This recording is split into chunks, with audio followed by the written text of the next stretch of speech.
श्री सच्चिदानंद सद्गुरु साईनाथ महाराज की जय। जय गुरुदेव दत्त साईनाथ महाराज की जय। जय गुरुदेव दत्त। श्री गणेशाय नमः, श्री सरस्वती नमः, श्री गुरुभ्यो नमः।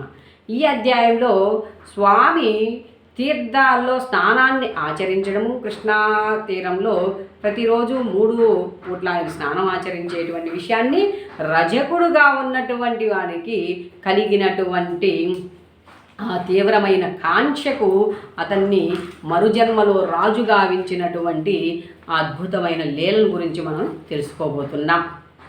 ఇక సిద్ధ సరస్వతి నామధారకంతో శ్రీపాదుల రూపంలో అవతరించిన దత్తాత్రేయ స్వామి సాక్షాత్తు భగవంతుడే కాబట్టి సకల తీర్థ స్వరూపుడైనా కూడా సాధకులకు అందుకే శ్రీకృష్ణ పరమాత్మ భగవద్గీతలో కూడా చెప్తాడు, జ్ఞానులు ఏదైతే ఆచరిస్తూ ఉంటారో మిగతా వారు కూడా చూసి దాన్ని ఆచరిస్తూ ఉంటారు అని. అట్లా మహాత్ములు ఏదైతే ఆచరిస్తారో మిగతా వాళ్ళ శిష్యగణం కూడా అదే అలాగే. అందుకని ముముక్షువులకు సాధకులకు ఆదర్శప్రాయంగా ఉండేందుకు స్వామి సన్మార్గం ప్రతిరోజు 3 కాలాల్లోనూ కృష్ణానదికి వెళ్ళి స్నానం చేసి అర్ఘ్యము మొదలగు విధులన్నీ నిర్వర్తించుకొని మఠానికి వెళ్తూ ఉండేవాడట. ఎవరి కృపా దృష్టి వలన భక్తులకు గంగా స్నాన ఫలం కంటే కూడా ఎక్కువ పవిత్రత పుణ్యం కలుగుతాయో అటువంటి స్వామికి నదీ స్నానం వల్ల కలిగేవంటే పుణ్యం ఏముంటుంది అన్నారు. సరే, ఆ గ్రామంలో ఒక చాకలున్నాడట. ఒకరోజు అతడు కృష్ణా తీరంలో కృష్ణానదిలో బట్టలు ఉతుకుతుండగా శ్రీపాదస్వామి స్నానానికని అక్కడికి వచ్చాడు.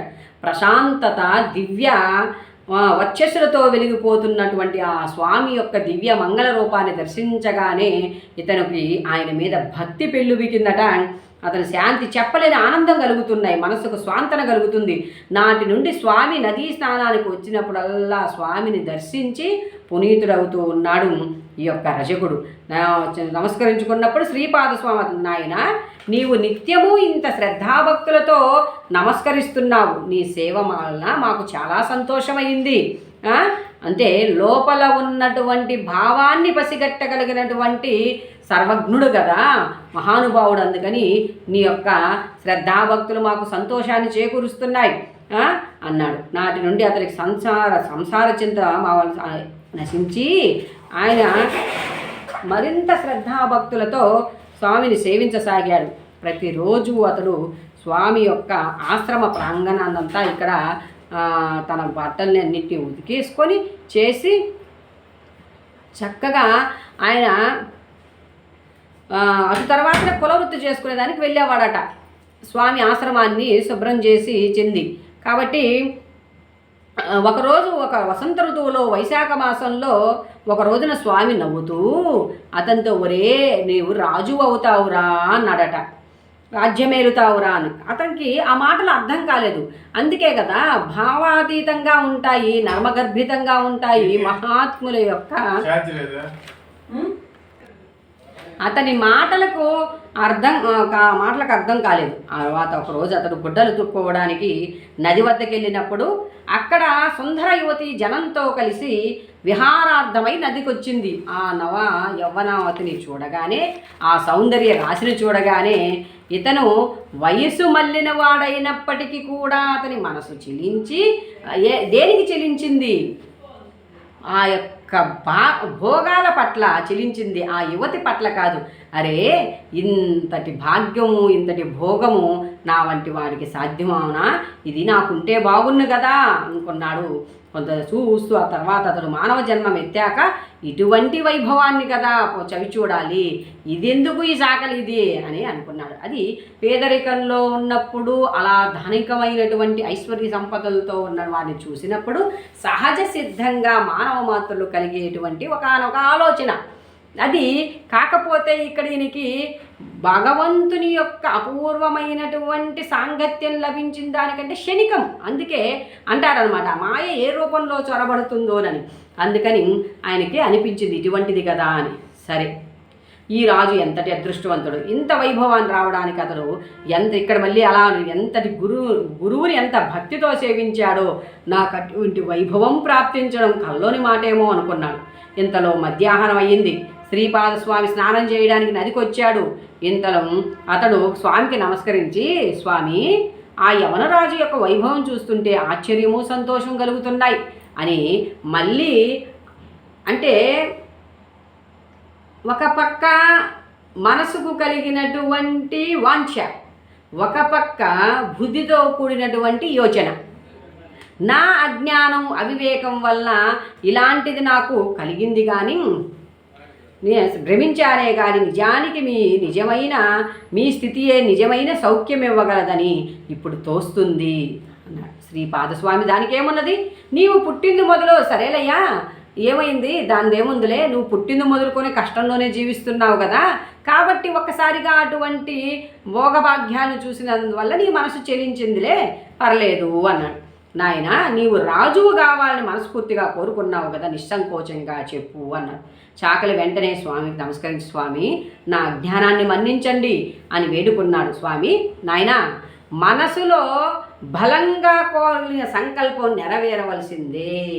అందుకే సంకల్పాలు 3 రకాలుగా ఉంటాయి. హృదయ సంకల్పము, కంఠ సంకల్పము, నాభి సంకల్పము అని. హృదయ సంకల్పం సాక్షాత్ భగవత్ సంకల్పమే అవుతుంది. ఇది ఉంటుంది, గాఢంగా కోరుకున్నది ఏదైనా అది నీ భవిష్యత్తుగా పరిణమిస్తుంది అనే దానికి ఇదేనమాట. అలా ఆయన అన్నాడు, అయ్యా, మనసులో కలిగినటువంటి ఆ బలమైన సంకల్పం లేకుంటే ఇలాంటి వాసనలు మిగిలినంత వరకు మళ్ళీ జన్మల్ని ఎత్తవలసిందే అని చెప్పాడు. సరే సరే, నీకు ఆ రాజ్య సుఖాలు రాజ్యభోగాలు ఈ జన్మలోనే కావాలనా లేదా మరు జన్మలో కావాలనా చెప్పు అని అడుగుతాడనమాట. అప్పుడు ఆయన అంటాడు, అయ్యా, అప్పుడు అతను సిగ్గుతో తల ఉంచుకొని, స్వామి అని చెప్పి అలా అలా గీరుకుంటూ స్వామి సాయి చూస్తూ, నేను ఇప్పుడు ముసలివాడిని అయిపోయాను, ఇప్పుడు నాకు ఇంతటి సౌఖ్యాలు భోగాలు అనుభవించినా నేనేమి వాటిని అనుభవించగలను, కాబట్టి ఈ అంత లభించినా తృప్తిగాను, కనుక నాకు అవి మరుజన్మలో లభిస్తే వాటిని అజన్మాంతము అనుభవించగలను అన్నాడట. అప్పుడు స్వామి, నాయన, ఇలాంటి కోరికలు ఎందుకు కలుగుతాయో తెలుసా, తమోగుణం చేత కలుగుతాయి. కాబట్టి అవి కలిగాక ఇంద్రియాలను మనసును తృప్తిపరచుకోవాలి, లేకుంటే మన మనసు నిర్మలమవ్వక ఎన్నో జన్మలకు కారణమవుతుంది. నీలో రాజ్యకాంక్ష సుఖలాలస బలయంగా ఉన్నాయో, కాబట్టి నీవు మరుజన్మలో మృదురా దేశంలో యవన రాజవంశంలో జన్మిస్తావు. యవనుడు అంటే మ్లేచ్చులు అనమాట. అప్పుడు జన్మిస్తావు. అది విని రజకుడు, స్వామి, మీరిచ్చిన వరం నాకు ఇష్టమైందే, వచ్చే జన్మలో నాకు రాజ్యం లభించిన, చూడండి ఆ యొక్క స్పృహ ఉంది అతనికి, అంటే ఏమనాలి, ఆ యుక్తిపరంగా చూడండి, ఒకవేళ మరుజన్మలో రాజ్యకాంక్ష భోగలాలస్త వస్తే వచ్చింది, కానీ మీకు మాత్రం నన్ను దూరం చెయ్యొద్దు స్వామి, మీ యందు దృఢమైనటువంటి భక్తి ఉండేలా నన్ను అనుగ్రహించండి అని వేడుకున్నాడు. అప్పుడు కూడా నాకు ఆ జన్మలో కూడా మతద్వేషం ఉండకూడదు, ఇప్పుడు హిందువుగా ఉన్నాడు కాబట్టి లేదు, ఆ మ్లేచ్చుడిగా వచ్చినప్పటికి కూడా నాకు మతద్వేషం ఉండకుండా ఉండాలి అని శ్రీపాద. ఇప్పుడు నీ వెట్టి వైభవం చూసావో అట్టి వైభవమే మరుజన్మలో నీకు కలుగుతుంది, అప్పుడు నేను ఉతరించవలసి వస్తుంది. అప్పుడు మేము ఏ పేరుతో వస్తాం, నృసింహ సరస్వతి అనేటువంటి సన్యాస రూపంలో ఉంటాము. నీ వృద్ధాప్యంలో నీకు నా దర్శనం అవుతుంది అని చెప్తాడనమాట. తక్షణమే నీకు మా దర్శనమైనటువంటి తక్షణమే జ్ఞానోదయం అవుతుంది అని చెప్పి, భయం లేదు, ఇక నీవు వెళ్ళి రావచ్చు అని ఆశీర్వదించాడు. ఒక వింతైన నవ్వుతో అంటారు కదా, అలాంటి నవ్వుని ఆ యొక్క రజకుడిపై వర్షించాడు స్వామి.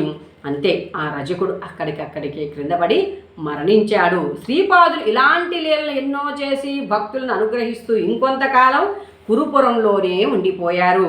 ఆయన నివాసం వల్ల కురుపురం ఎంతో ప్రసిద్ధికి ఎక్కింది. ఒకప్పుడు ఆయన, నేను ఇంతకు ముందు అంబికకు జీవితాంతం శివపూజ చేస్తే మరుజన్మలో నా వంటి పుత్రుడు కలుగుతాడని ఆశీర్వదించాను.